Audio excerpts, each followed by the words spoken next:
You want to support Roland Martin Unfiltered? Be sure to join our Bring the Funk fan club. Every dollar that you give to us supports our daily digital show. There's only one daily digital show out here that keeps it black and keep it real. As Roland Martin Unfiltered. Support the Roland Martin Unfiltered daily digital show by going to RolandMartinUnfiltered.com. You can make this possible. Members of Congress will soon vote on whether D.C. should become the 51st state for the first time since 1993. D.C. Delegate Eleanor Holmes Norton, Mayor Muriel Bowser, and Council Chairman Phil Middleton were flanked by House Oversight and Reform Chairwoman Carol Maloney yesterday for the announcement. We announced today that on February the 11th, the House Oversight and Reform Committee will mark up and vote to send to the floor H.R. 51 to give the residents of the District of Columbia equal representation with the states in both houses of Congress, and to ensure that Congress can never again interfere into the governing affairs of the district or dictate or change the district's local laws. Since joining the House of Representatives in 1991 as D.C.'s largest non-voting representative, Norton has introduced statehood legislation every legislative term.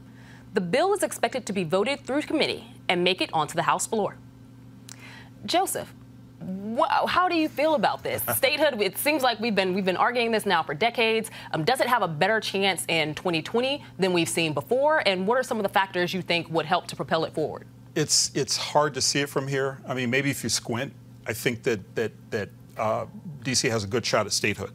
The factors are, you've got a Democratic Congress. Every presidential candidate has called for, every Democratic presidential candidate has called for this.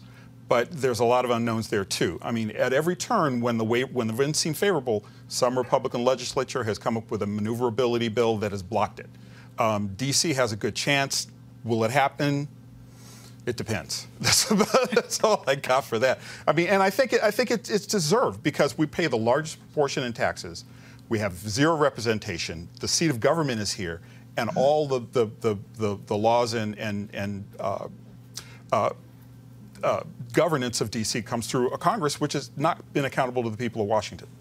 Absolutely. And I have the same question for you, Rob. What are some of the factors that you think could propel this forward, and why is now the time? Do you think, first off, that now is the time for D.C. statehood? And what do you think are some of the things that could cause this to actually become a reality for the people who've been fighting for so long? Well, I actually think this shouldn't be a partisan issue, but we know it is because when it passes, people see, okay, these are going to be more Democratic representatives. They're going to be 2 Democratic senators. It shouldn't be that. It should be about fairness. So I think the real thought in this, though, is that Republicans play chess and Democrats play checkers. So this should be something that should be a long-term investment. No, it's not going to pass in 2020, but you start playing the seeds. You figure out strategies to get this to be popular. A lot of the ideas that people accept as mainstream right now, the Republican Party has been working on for 50 years. Democrats don't think about things that way. So I actually think we should be doing this because, A, it's the right thing to do. You're going to have like close to 1 million people at some point, I think about 2045, that are not going to be able to participate in hardly any elections, yet they're going to pay lots of taxes, and they deserve representation. They're larger than multiple states, if you think about it like that. We also have this emerging issue, which is another issue with the Electoral College. About 80% of people in the United States are going to live in cities, but the Electoral College is going to be such that a few states with a few amount of people are going to have an oversized power. So we're going to have another type of inequality going on within the United States that's going to challenge this country. And I think it's going to, if we don't figure out a way to solve, people are going to feel like they're not represented. And if you don't feel like you're represented, then your whole government falls apart. And Joseph, the landscape of D.C. has changed dramatically since the 90s. How do you think that would affect D.C. pursuing statehood? Well, it's helped. D.C. has gotten more diverse. It's one of the more diverse cities. Usually, back in the 70s, it was Chocolate City for a good reason. I mean, 55, 60% of the population was African American. Now it's just like chocolate milk. Exactly. It's like cafe au lait, basically. And so that brings with it some power. I mean, because you've got economic power, because you've got economic power, the political interests are more likely to listen to you. The problem is, on a national level, it's still perceived as Chocolate City. And that's part of the issue. Back, I think it might have been 10, 12 years ago, there was a proposal on the table that seemed highly rational. Utah, another low population, large state, would get 2 additional delegates if D.C. gets statehood. Seemed like a pretty good broker. The Republicans get something, the Democrats get something. It got nixed at the last minute, mainly because the white Republican Congress, I think it was a Republican majority of Congress at that point, it's like no dice. You know, we're simply not going to let this black state into the Union. So I think the racial dynamics and history dynamics have a lot to do with it here. Absolutely. And are there any things that you feel, Rob, could actually help to get more people not only in D.C. but also outside of D.C. to rally around this cause?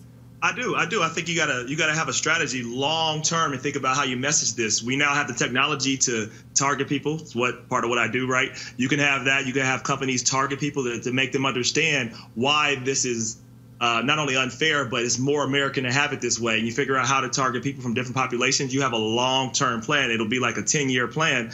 But instead of just saying we need statehood, and just hope that people understand it, there needs to be some investment long-term. There needs to be a communication strategy, and it should be implemented, funded, because it's worth it. I think Democrats get caught up in presidential and federal elections. Very important, but it's very short-term thinking.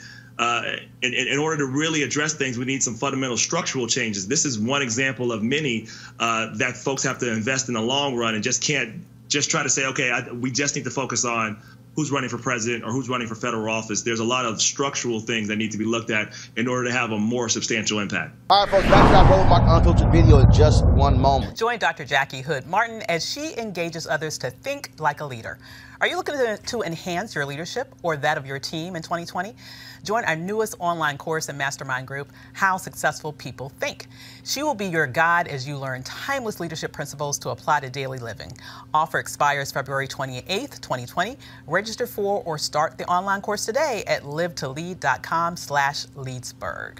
Now back to your Roland Martin Unfiltered video. You want to check out Roland Martin Unfiltered? YouTube.com/Roland S. Martin. And subscribe to our YouTube channel. There's only one daily digital show out here that keeps it black and keep it real. It's Roland Martin Unfiltered. See that name right there?